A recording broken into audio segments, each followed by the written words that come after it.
Hello everyone, welcome to study studio academy. So ಇವತ್ತಿನ quick ಅಪ್ಡೇಟ್ನ ತಿಳಿಸ್ಕೊಟ್ಬಿಡ್ತೀನಿ. 1087 ವಸತಿ ಶಾಲಾ ಶಿಕ್ಷಕರ ಬೃಹತ್ ನೇಮಕಾತಿ ಶುರುವಾಗಿದೆ. ಸೊ ಎಲ್ಲೆಲ್ಲಿ ಇರುತ್ತೆ ಅಂತಂದರೆ KRES ಮತ್ತು KEAಯಿಂದ ಬಂದಿರುವಂತಹ ಅಧಿಕೃತ ಸೂಚನೆ ಆಗಿದೆ ಇದು. ಸೊ ಏನೇನೆಲ್ಲ ಇರುತ್ತೆ, ಯಾವ್ಯಾವ ಸ್ಕೂಲಲ್ಲಿ ಅವಕಾಶ ಇದೆ ಅಂತ ನಾವು ನೋಡೋದಾದರೆ, ಮೊರಾರ್ಜಿ ದೇಸಾಯಿ, ಕಿತ್ತೂರಾಣಿ ಚೆನ್ನಮ್ಮ, ಅಟಲ್ ಬಿಹಾರಿ ವಾಜಪೇಯಿ ಶಾಲೆ ಮತ್ತು ಡಾಕ್ಟರ್ BR ಅಂಬೇಡ್ಕರ್ ವಸತಿ ಶಾಲೆಗಳಲ್ಲಿ ಶಿಕ್ಷಕರಾಗಲು ಇದೊಂದು ನಿಮಗೆ ಸುವರ್ಣ ಅವಕಾಶ ಅಂತಲೇ ಹೇಳ್ಬೋದು. ವಿಡಿಯೋನ ಸ್ಕಿಪ್ ಮಾಡ್ತೀರಾ ಎಂಡ್ವರೆಗೂ ನೀವು ನೋಡಿದ್ರೆ ಕಂಪ್ಲೀಟ್ ಇನ್ಫಾರ್ಮೇಷನ್ ತಿಳಿಸ್ಕೊಡ್ತೀನಿ. ಯಾವ್ಯಾವ ಟೀಚರ್ಗೆ ಎಷ್ಟೆಷ್ಟು ಪೋಸ್ಟಿಂಗ್ ಖಾಲಿ ಇದೆ ಮತ್ತು ಎಲ್ಲೆಲ್ಲಿ ಅಪ್ಲೈ ಮಾಡಬೇಕು ಅಂತೆಲ್ಲ ಹೇಳ್ತಾ ಹೋಗ್ತೀನಿ. ಸೊ ಟೋಟಲ್ ಆಗಿ 1887 ಹುದ್ದೆಗಳು ನಮಗೆ ಇಲ್ಲಿ ಕಾಣಸಿಗುತ್ತೆ. ಸೊ ಅದರಲ್ಲಿ 767 ಹುದ್ದೆಗಳು ಉಳಿಕ ಮೂಲ ವೃಂದ, ಸೊ RPC ಆಗಿರುತ್ತೆ. ಆ್ಯಂಡ್ ಇನ್ನು 320 ಬಂದು ಕಲ್ಯಾಣ ಕರ್ನಾಟಕ ಕಡೆಯದ್ದಾಗಿರುತ್ತೆ. ಸೊ ಇಲ್ಲಿ ನೀವು ನೋಡ್ಬೋದು 1087. ನೀವು ಅನ್ಕೋತಾ ಇರ್ತೀರ 1087 ಏನು ಕಡಿಮೆ ನಂಬರು, 1,00,000 ಜನ ಎಲ್ಲ ಅಪ್ಲೈ ಮಾಡ್ತಾ ಇರ್ತಾರೆ, 1,00,000 2,00,000 ಜನ ಎಲ್ಲ ಅಂತ ಅಂದ್ಕೊಂಡು ನೆಗ್ಲೆಕ್ಟ್ ಮಾಡೋಕ್ಕೆ ಹೋಗಬೇಡಿ. ಸೊ ಎಷ್ಟೋ ಜನ ಬಿಡು ನಾವು ಅಪ್ಲೈ ಮಾಡಿದ್ರೆ ನಮಗೆ ಸಿಗುತ್ತೋ ಸಿಗಲ್ವೋ ಅಂತ ಅಂದ್ಕೊಂಡು ಅಪ್ಲೈ ಮಾಡಲಿಲ್ದರೂ ಇರ್ತಾರೆ. ಸೊ ಆ ಥರ ತಪ್ಪು ಮಾತ್ರ ಮಾಡಬೇಡಿ. ಯಾಕಂದರೆ ಈಗ ಆಲ್ರೆಡಿ ರೀಸೆಂಟಾಗಿ ಫಾರೆಸ್ಟ್ ಡಿಪಾರ್ಟ್ಮೆಂಟಲ್ಲಿ ಆಗಿರುವಂಥದ್ದು ಒಂದು ಕಾಲ್ ಫಾರ್ಮ್ ಬಗ್ಗೆ ನೀವು ನೋಡೇ ಇದ್ದೀರಾ. ಯಾರೂ ಅಪ್ಲೈ ಮಾಡಲ್ಲ ಅಂತ ಅಂದ್ಕೊಂಡು ಒಬ್ಬರು ಅಪ್ಲೈ ಮಾಡಿರೋದು. ಸೊ ಅವರಿಗೆ ಆ ಜಾಬ್ ಆಗಿದೆ. ಹಾಗಾಗಿ 1087 ಇದೆ, ಅಪ್ಲೈ ಮಾಡೋಕ್ಕೆ ಟ್ರೈ ಮಾಡಿ ಎಲ್ರೂ. ಸೊ ಶಿಕ್ಷಕರಾಗಲು ಬೇಕಾದ ಕಡ್ಡಾಯ ಅರ್ಹತಾ ಸೂತ್ರ. ಸೊ ಅದನ್ನು ನೀವು ಅಪ್ಲೈ ಮಾಡಬೇಕು ಅಂತ ಅಂದರೆ ಏನೇನೆಲ್ಲ ರಿಕ್ವೈರ್ಮೆಂಟ್ ಇರಬೇಕು ಅಂತಂದರೆ, ಮಾನ್ಯತೆ ಪಡೆದ ಜಂಟಿ ಪದವಿ ಅಂತಂದರೆ ನಿಮ್ಮದು ಒಂದು ಡಿಗ್ರಿ ಆಗಿರಬೇಕು, ಅದ್ರ ಜೊತೆಗೆ BEd ಆಗಿರಬೇಕು. ಆ್ಯಂಡ್ ಅದರೊಟ್ಟಿಗೆ ಕರ್ನಾಟಕ ಟೆಟ್ ಎಕ್ಸಾಮಿನೇಷನ್ ಅಥವಾ CTET ಎಕ್ಸಾಮು, ಇವೆರಡರಲ್ಲಿ ಯಾವುದಾದ್ರೂ ಒಂದು ಕಡ್ಡಾಯವಾಗಿ ತೇರ್ಗಡೆಯಾಗಿರಬೇಕು. So paper 1 and paper 2. ಈಗ ಕೆಲವೊಬ್ಬರಿಗೆ CTET ಪೇಪರ್ 2 ಕ್ಲಿಯರ್ ಆಗಿರುತ್ತೆ, ಪೇಪರ್ 1 ಹಾಗೆ ಇರುತ್ತೆ. ಅಥವಾ KTET ಪೇಪರ್ 2 ಎರಡೂ ಕ್ಲಿಯರ್ ಆಗಿರುತ್ತೆ. ಸೊ ಪೇಪರ್ 1 ಆ್ಯಂಡ್ 2 ಒಟ್ಟಿನಲ್ಲಿ ಒಂದು ಬೇಸಿಕ್ ನಿಮ್ಮದು ಡಿಗ್ರಿ ಏನಿರುತ್ತೋ ಅದು ಪ್ಲಸ್ ಅದರೊಟ್ಟಿಗಿನ BEd plus KTET and CTET, central government teachers eligibility test ಮತ್ತು ಕರ್ನಾಟಕ ಟೀಚರ್ಸ್ ಎಲಿಜಿಬಿಲಿಟಿ ಟೆಸ್ಟು ಎರಡೂ ಕೂಡ ಕ್ಲಿಯರ್ ಆಗಿರಬೇಕು. ಅಂದರೆ ಎರಡರಲ್ಲಿ ಯಾವುದಾದ್ರೂ ಒಂದು ಕ್ಲಿಯರ್ ಆಗಿದ್ರೂ ಕೂಡ ನೀವು ಅಪ್ಲೈ ಮಾಡ್ತಾ ಹೋಗ್ಬೋದು.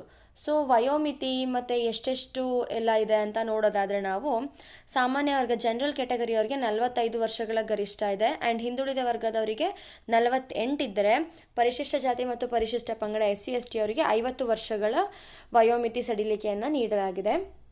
ಆ್ಯಂಡ್ ಆಯ್ಕೆ ಪ್ರಕ್ರಿಯೆ ಹೇಗಿರುತ್ತೆ ಅಂತ ಅಂದರೆ, OMR ಪರೀಕ್ಷೆ ಮತ್ತು ನೆಗೆಟಿವ್ ಮಾರ್ಕಿಂಗ್ ಇರುತ್ತೆ. ಸೊ ಇಲ್ಲಿ ನೆಗೆಟಿವ್ ಇರೋ ಕಾರಣ ಎಲ್ಲ ಕ್ವೆಶನ್ಸ್ನು ಅಟೆಂಡ್ ಮಾಡಲೇಬೇಕು ಅನ್ನೋ ದಾವಂತ ಬೇಡ.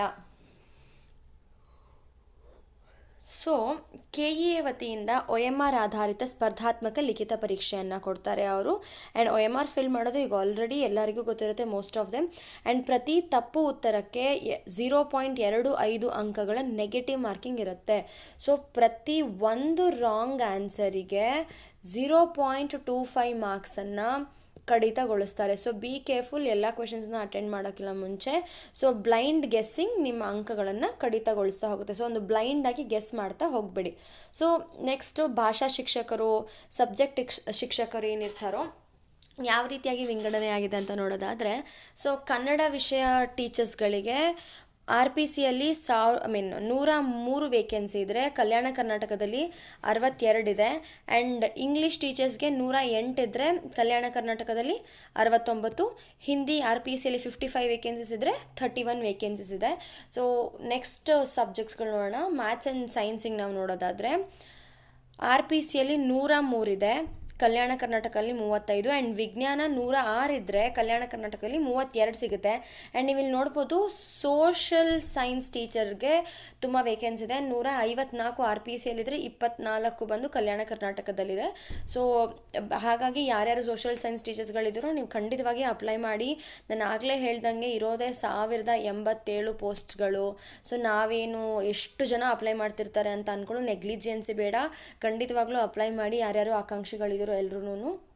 ಆ್ಯಂಡ್ ವಿಶೇಷ ಕೌಶಲ್ಯ ಗಣಕಯಂತ್ರ ದೈಹಿಕ ಶಿಕ್ಷಣ ಮತ್ತು ಚಿತ್ರಕಲೆ ಅಂತ ನಾವು ನೋಡೋದಾದರೆ ಕಂಪ್ಯೂಟರ್ RPCಗೆ 57 ಕೊಟ್ಟಿದ್ರೆ ಕಲ್ಯಾಣ ಕರ್ನಾಟಕದಲ್ಲಿ ಯಾವುದೋ ಆಪ್ಷನ್ಸ್ ಇಲ್ಲ ಅಲ್ಲಿ. And PT teacher like the physical ಎಜುಕೇಷನ್ಗೆ 81 RPCಯಲ್ಲಿದ್ದರೆ ಕಲ್ಯಾಣ ಕರ್ನಾಟಕದಲ್ಲಿ 33 ಇದೆ. ಆ್ಯಂಡ್ ಚಿತ್ರಕಲೆ RPCಯಲ್ಲಿ ಯಾವುದೂ ಇಲ್ಲ, ಬಟ್ ಕಲ್ಯಾಣ ಕರ್ನಾಟಕದಲ್ಲಿ 14 ಪೋಸ್ಟಿಂಗ್ಸ್ ಖಾಲಿ ಇದೆ. ಸೊ ಇದಿಷ್ಟು ನಿಮ್ಗೆ ಗೊತ್ತಿರಲಿ. ಜಸ್ಟ್ ಈ ಒಂದು PDF ಕೂಡ ನಾನು ಮೆನ್ಷನ್ ಮಾಡಿರ್ತೀನಿ ಲಿಂಕಲ್ಲಿ, ಎಲ್ಲೆಲ್ಲಿ ಎಷ್ಟೆಷ್ಟಿರುತ್ತೆ ಅಂತ ನೀವು ನೋಡ್ಕೊಳ್ಬಹುದು. ಸೊ ಕಂಪ್ಲೀಟ್ ವಿಡಿಯೋ ವಾಚ್ ಮಾಡಿದ್ರೆ ಇನ್ನೂ ಇನ್ಫಾರ್ಮೇಷನ್ಸ್ಗಳು ಗೊತ್ತಾಗುತ್ತೆ. ಆ್ಯಂಡ್ ಅರ್ಜಿ ಶುಲ್ಕ ಎಷ್ಟೆಷ್ಟಿದೆ ಅಂತ ನೋಡೋದಾದರೆ ಸಾಮಾನ್ಯ ಮತ್ತು OBC ಅವ್ರಿಗೆ 750 ಇದ್ದರೆ, SC ST ಮತ್ತು ಪ್ರವರ್ಗ ಮತ್ತು ತೃತೀಯ ಲಿಂಗಿಗಳಿಗೆ 500 ರೂಪಾಯಿ ಇರುತ್ತೆ. ಅಂಗವಿಕಲ ದಟ್ ಇಸ್ PWD ಅವರಿಗೆ 250 ರೂಪಾಯಿ ಇದೆ. ಸೊ ಎಲ್ಲೆಲ್ಲೋ ನಾವು ಅಮೌಂಟನ್ನು ಖರ್ಚು ಮಾಡ್ತೀವಿ, 750, 500 ಆ್ಯಂಡ್ 250. ಸೊ ನೋಡಿಕೊಂಡು ಅಪ್ಲೈ ಮಾಡ್ತಾ ಹೋಗಬಹುದು. ಸೊ ಪ್ರಮುಖ ದಿನಾಂಕಗಳು ಯಾವುದ್ಯಾವುದನ್ನು ನೆನ್ಪಿಟ್ಕೊಳ್ಬೇಕು ಅಂತಂದರೆ, ಆನ್ಲೈನ್ ಅರ್ಜಿ ಸಲ್ಲಿಸೋಕ್ಕೆ ಜುಲೈ 15ರಿಂದ ಸ್ಟಾರ್ಟ್ ಆದರೆ ಆಗಸ್ಟ್ 13 ಸಬ್ಮಿಷನ್ಗೆ ಲಾಸ್ಟ್ ಡೇಟು. ಕೇವಲ 30 ದಿನಗಳ ಕಾಲಾವಕಾಶ, ಕೊನೆಯ ಕ್ಷಣದವರೆಗೂ ಕಾಯಬೇಡಿ. ಸೊ ಕೊನೆಯ ಕ್ಷಣದವರೆಗೂ ಏನು ಮಾಡ್ತಾರೆ, ಇನ್ನೂ ಟೈಮ್ ಇದೆಯಲ್ವಾ ಬಿಡು ಅಪ್ಲೈ ಮಾಡೋಣ ಅಂತ ಅಂದ್ಕೊಂಡು ನೆಗ್ಲೆಕ್ಟ್ ಮಾಡ್ತಾ ಇರ್ತೀರಾ. ಸೊ ಅಂಥ ತಪ್ಪು ಮಾತ್ರ ಮಾಡಬೇಡಿ, ಯಾಕಂದರೆ ಲಾಸ್ಟಲ್ಲಿ ಸರ್ವರ್ ಪ್ರಾಬ್ಲಮ್ ಆಗುತ್ತೆ, ಆಮೇಲೆ ಅಪ್ಲಿಕೇಶನ್ ಹಾಕೋಕ್ಕಾಗಲ್ಲ, ಆಮೇಲೆ ಓಕೆ ಬಿಡು ಇನ್ನೇನು ಅಂತ ಸುಮ್ಮನಾಗ್ಬಿಡ್ತೀರಾ. ಸೊ ಹಾಗಾಗಿ ಈಗಲಿಂದನೇ ಇವತ್ತು ಆಲ್ರೆಡಿ 13th, ಸೊ ಇನ್ನೊಂದು 1 ಡೇ ಅಲ್ಲಿ ಸರ್ವರ್ ಓಪನ್ ಆಗುತ್ತೆ. ಸೊ 15th ಅಪ್ಲಿಕೇಶನ್ ಹಾಕೋಕ್ಕೆ ನೀವು ಶುರು ಮಾಡ್ತಾ ಹೋಗ್ಬೋದು. ಸೊ ಅಧಿಕೃತ ವೆಬ್ಸೈಟ್ ಲಿಂಕ್ಗಳು ಯಾವ್ದು ಅಂತಂದರೆ ಮಾಹಿತಿ ಮತ್ತು ಅರ್ಜಿಗಾಗಿ KEA ಜಾಲತಾಣ. ಸೊ ಈ ಪರ್ಟಿಕ್ಯುಲರ್ ವೆಬ್ಸೈಟ್ಸ್ಗಳನ್ನ ನೀವು ವಿಸಿಟ್ ಮಾಡಿದ್ದೆ ಅದರಲ್ಲಿ ನಿಮಗೆ ಕಂಪ್ಲೀಟ್ ಇನ್ಫಾರ್ಮೇಷನ್ ಸಿಗ್ತಾ ಹೋಗುತ್ತೆ. CTET ಆನ್ಲೈನ್ ಇದಕ್ಕೆ ಹೋದರೆ ನೀವು ನಿಮಗೆ ಕಂಪ್ಲೀಟ್ ಈಗ ನಾನು ವಿಡಿಯೋದಲ್ಲಿ ಏನು ಇನ್ಫಾರ್ಮೇಷನ್ ಕೊಟ್ಟಿದ್ದೀನೋ ಅದಿಷ್ಟು ಇನ್ಫಾರ್ಮೇಷನ್ ನಿಮ್ಗೆ ಅಲ್ಲಿ ಸಿಗುತ್ತೆ. ಆ್ಯಂಡ್ ಅದ್ರ ಜೊತೆಗೆ RPC ಮೂಲ ವೃಂದದಲ್ಲಿ ಅಪ್ಲೈ ಮಾಡಬೇಕಾಗಿರೋರು, ಅಪ್ಲೈ ಮಾಡಬೇಕು ಅನ್ಕೋತಿರೋರು ಇದಕ್ಕೆ ಅಪ್ಲೈ ಮಾಡಿ. ಆ್ಯಂಡ್ ಅಧಿಸೂಚನಾ ಲಿಂಕ್ ಕಲ್ಯಾಣ ಕರ್ನಾಟಕದವರು ಇದನ್ನು ನೋಡ್ಬೋದು, ನಿಮಗೆ ಇನ್ನೂ ವೇಕೆನ್ಸೀಸ್ ಎಷ್ಟೆಷ್ಟಿದೆ ಅಂತೆಲ್ಲ ಗೊತ್ತಾಗುತ್ತೆ. ಸೊ ಅಂತಿಮ ಸಿದ್ಧಾಂತ, ತಂತ್ರ ಮತ್ತು ಯಶಸ್ಸಿನ ಮೂಲ ಮಂತ್ರ ಏನು ಅಂತಂದರೆ ಕೇವಲ ಪದವಿ ಸಾಲದು. ಈಗ ಆಲ್ರೆಡಿ ನಾನು ಹೇಳ್ಬಿಟ್ಟಿದ್ದೀನಿ ಸ್ಟಾರ್ಟಿಂಗಲ್ಲೇ, ಓನ್ಲಿ ನಿಮ್ಮ BEd ಅಥವಾ ಡಿಗ್ರಿ ಇಸ್ ನಾಟ್ ಎನಫ್. ಅದರ ಜೊತೆಗೆ ಕರ್ನಾಟಕ ಟೆಟ್ ಎಕ್ಸಾಮಿನೇಷನ್ ಮತ್ತು CTET ಎಕ್ಸಾಮಿನೇಷನ್ ಇವೆರಡರಲ್ಲಿ ಯಾವುದಾದ್ರೂ ಒಂದು ಕ್ಲಿಯರ್ ಆಗಿರಲೇಬೇಕು. ಆ್ಯಂಡ್ ಇದು ನೆಗೆಟಿವ್ ಮಾರ್ಕ್ಸಿಂಗ್ಸ್ ಕೂಡ ಇರುತ್ತೆ, 0.25 ನೆಗೆಟಿವ್ ಮಾರ್ಕಿಂಗ್ ಇರೋದ್ರಿಂದ ಖಚಿತತೆ ಇಲ್ಲದ ಪ್ರಶ್ನೆಗಳನ್ನು ಬಿಡುವುದು ಕೂಡ ಒಂದು ಪ್ರಮುಖ ತಂತ್ರ ಆಗಿರುತ್ತೆ.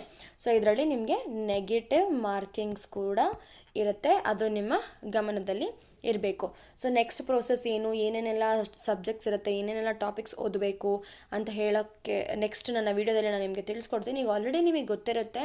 ಸೊ ಕರ್ನಾಟಕ ಮೊರಾರ್ಜಿ ದೇಸಾಯಿ, ಕಿತ್ತೂರು ರಾಣಿ ಚೆನ್ನಮ್ಮ ಅವೆಲ್ಲ ಶಾಲೆಗಳು 6ನೇ ತರಗತಿಯಿಂದ 10ನೇ ತರಗತಿವರೆಗೂ ವಿದ್ಯಾರ್ಥಿಗಳಿಗೆ ಅವರು ಒಂದು ಕ್ಲಾಸಸ್ನ ಪ್ರೊವೈಡ್ ಮಾಡ್ತಾರೆ ವಿತ್ ರೆಸಿಡೆನ್ಷಿಯಲ್. ಸೊ ಅವ್ರು 6ರಿಂದ 10ನೇ ತರಗತಿಗೆ ಕ್ಲಾಸಸ್ ಪ್ರೊವೈಡ್ ಮಾಡ್ತಿರೋ ಕಾರಣ ಅವ್ರಿಗೆ ಏನಿರುತ್ತೆ ಲೈಕ್ ರಿಲೇಟಬಲ್ ಥಿಂಗ್ಸ್ ಏನಿರುತ್ತೆ ಅಂತಂದರೆ, ಸೊ ಈಗ ನೀವು 6ನೇ ತರಗತಿ ವಿದ್ಯಾರ್ಥಿಗೆ ಪಾಠ ಮಾಡ್ತೀರಾ ಅಂತಂದರೆ 6ರಿಂದ 10ರವರೆಗೂ 10ನೇ ತರಗತಿ ವಿದ್ಯಾರ್ಥಿಗಳು ಇರ್ತಾರೆ.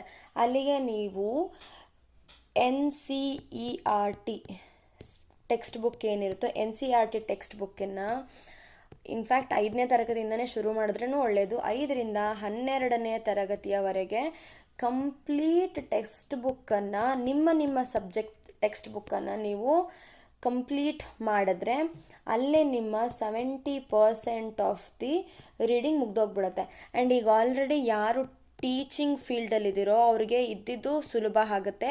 ಯಾಕೆ ಅಂತಂದರೆ ಈಗ ಆಲ್ರೆಡಿ ಮಕ್ಕಳಿಗೆ ಶಾಲೆಯಲ್ಲಿ ಪಾಠ ಮಾಡುತ್ತಿರೋ ಕಾರಣ ನಿಮಗೆ ದಿನ ಕಂಟೆಂಟ್ ಓದಿ ಪ್ರಾಕ್ಟೀಸ್ ಆಗಿರುತ್ತೆ. ಸೊ ಅದನ್ನೇ ಒಂದು ಚೂರು ರಿವೈಸ್ ಮಾಡ್ತಾ ಹೋಗಬೇಕಾಗುತ್ತೆ. ಈಗ ಹೈಸ್ಕೂಲ್ ಟೀಚ್ ಮಾಡ್ತಿದ್ರೆ ಆಬ್ವಿಯಸ್ಲಿ ನೀವು 8, 9, 10 ಆಲ್ರೆಡಿ ನೀವು ಪ್ರತಿದಿನ ನಿಮ್ಮ ಸಬ್ಜೆಕ್ಟ್ಸ್ಗಳನ್ನ ಓದ್ತಾ ಇರ್ತೀರ. ಇನ್ನೇನು ನೀವು ಓದಬೇಕಾಗಿರೋದು ಜಸ್ಟ್ 5, 6, 7 ಇನ್ನು 3 ತರಗತಿನ ಓದಬೇಕಾಗಿರುತ್ತೆ. ಸೊ ವಿಚ್ ಇಸ್ ಇದ್ರದ್ದು ನಿಮಗೆ ಆಲ್ರೆಡಿ ಸ್ಟ್ರಾಂಗ್ ಇದೆ, ಬೇಸಿಕ್ಸು ಇವೆಲ್ಲ ಗೊತ್ತಿದೆ ಅಂದರೆ ಇದನ್ನು ನೀವು ಅರ್ಥ ಮಾಡ್ಕೊಳ್ಳೋದು ಇನ್ನೂ ಸುಲಭ ಆಗ್ತಾ ಹೋಗುತ್ತೆ. ಸೊ ಇವತ್ತಿನ ವಿಡಿಯೋದಲ್ಲಿ ನಾನು ನಿಮಗೆ ತಿಳಿಸ್ಕೊಟ್ಟಿದ್ದೀನಿ. ಸೊ ಟೋಟಲಾಗಿ 1087 ವೇಕೆನ್ಸೀಸ್ ಇದೆ. ದಯವಿಟ್ಟು ಯಾರೂ ತಡ ಮಾಡಬೇಡಿ, ಅಪ್ಲೈ ಮಾಡ್ತಾ ಹೋಗಿ ಇದಕ್ಕೆ. ಆ್ಯಂಡ್ ಜುಲೈ 15 ಅಪ್ಲಿಕೇಶನ್ ಸ್ಟಾರ್ಟ್ ಆಗುತ್ತೆ. ಲಾಸ್ಟ್ ಡೇಟ್ ಬಂದು ಆಗಸ್ಟ್ 31 ಆಗಿರುತ್ತೆ. ಸೊ ಇನ್ನೂ ಟೈಮ್ ಇದೆಯಲ್ಲ ಅಂತ ನೆಗ್ಲೆಕ್ಟ್ ಮಾಡಬೇಡಿ. ನೆಕ್ಸ್ಟ್ ಎಲ್ಲೆಲ್ಲೆಲ್ಲ ವೇಕೆನ್ಸೀಸ್ ಇದೆ ಅನ್ನೋದನ್ನು ನಾನು ನೆಕ್ಸ್ಟ್ ವಿಡಿಯೋದಲ್ಲಿ ತಿಳಿಸ್ಕೊಡ್ತೀನಿ. ಇನ್ನು ಯಾರ್ಯಾರು ಚಾನಲ್ನ ಸಬ್ಸ್ಕ್ರೈಬ್ ಮಾಡಿಲ್ವೋ ಚಾನಲ್ನ ಸಬ್ಸ್ಕ್ರೈಬ್ ಮಾಡ್ಕೊಳ್ಳಿ. ಒಳ್ಳೆ ಅಪ್ಡೇಟ್ಸ್ಗಳು ನಿಮಗೆ ಸಿಗ್ತಾ ಹೋಗುತ್ತೆ. ಇವತ್ತಿನ ವಿಡಿಯೋ ನಿಮಗೆ ಇಷ್ಟ ಆಗಿದ್ರೆ ಲೈಕ್ ಮಾಡಿ ಹಾಗೆ ಶೇರ್ ಮಾಡಿ. Thank you.